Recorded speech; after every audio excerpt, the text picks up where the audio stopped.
The pawns play such an important role in chess.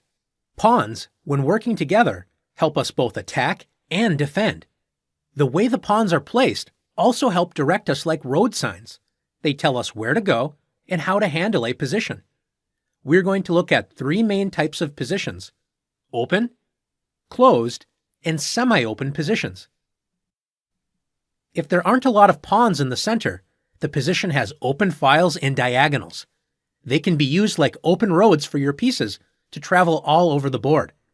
We call these types of positions open. In this position, notice that there are no pawns in the center, so there are a lot of open lines. Even though knights and bishops are generally considered to be worth about the same, in open positions, bishops are often far stronger than knights. The reason why is bishops are long-distance pieces that can travel from one side of the board to the other very quickly. Knights, on the other hand, are short-distance pieces, meaning knights take a longer time to travel across the board. In this position, both of white's bishops are pointing toward the king side. White's light-squared bishop joins the queen on d3 in pointing at h7. With white to move, white can win at least a piece with bishop takes f6, removing the defender of h7 and threatening checkmate on the very next turn. Black must prevent checkmate with a move such as g6. Notice that black has weakened the dark squares around the king and has opened up the a1 to h8 diagonal. White now has the powerful move bishop to b2, bringing the bishop to a safe square, and now that the dark squares have been opened around black's king, white's queen is ready to join the dark squared bishop on b2 to threaten checkmate. Let's take a look at the same position, except this time it's black to move. In open positions, bishops are generally far stronger than knights. With black to move, can you see how black can remove white's light-squared bishop in exchange for a knight? That's right, knight to b4. Black forks the queen and bishop. After the queen moves to safety, black will trade the knight for white's powerful light-squared bishop. Notice how the knight move also opens up black's light-squared bishop, joining the other bishop in pointing directly at the king side. Since black will have a pair of bishops in an open position, black will have the better chances. In closed positions, the pawns are mostly fixed in place, blocking one another. There are little to no open lines to use, so the game becomes more positional, where pieces have to maneuver around to find good squares. Take a look at this position. It is a very close game. Almost all of the pawns block each other, so it is very hard to open lines. Notice that the only open line is the b-file, which white's rook on b1 currently controls. In closed positions, knights can be very powerful because they can jump over pawns and other pieces. Bishops are usually not as strong because, as we saw in the previous example, bishops love open diagonals. With white to move, can you find a way to trade black's knight for a bishop?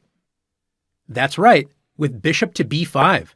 White's bishop pins the knight to the queen, preparing to enter a good knight versus a bad bishop endgame. If black's queen steps out of the way with queen to d8, white removes the knight with bishop takes d7. After queen takes d7, white plays the strong move, knight to c4. White threatens to fork the queen and rook on a8 with knight to b6. Notice the knight also pressures black's weak pawns on d6 and a5. White's knight is very well placed.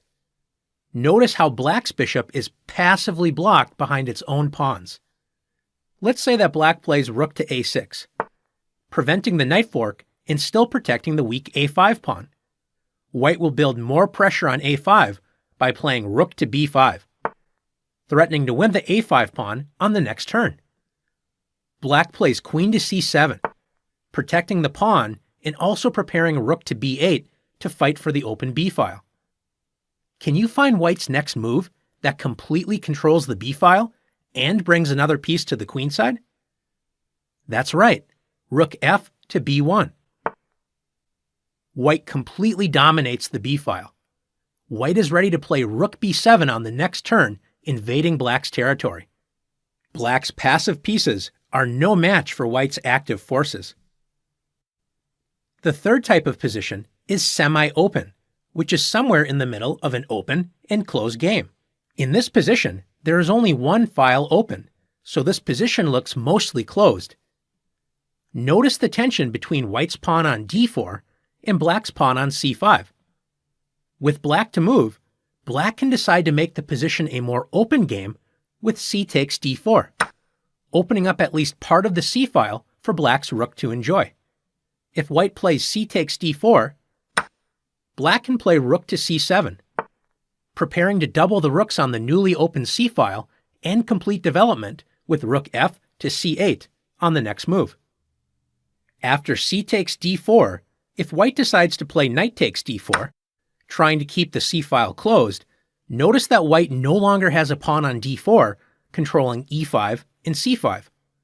Black can now activate the knight with knight to c5, attacking White's light-squared bishop and fighting for control of the center.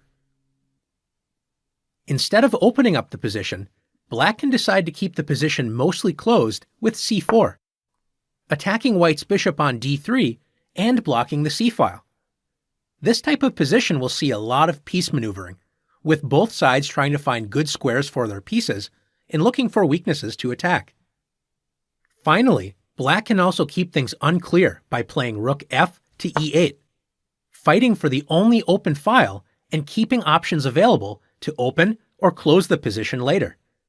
In semi-open positions, you have to stay flexible and be prepared for files to open or close, ready for both tactics if the position opens up and positional maneuvering if the position closes. Now that you've learned the differences between open, closed, and semi-open positions, it's your turn to make decisions in these types of positions.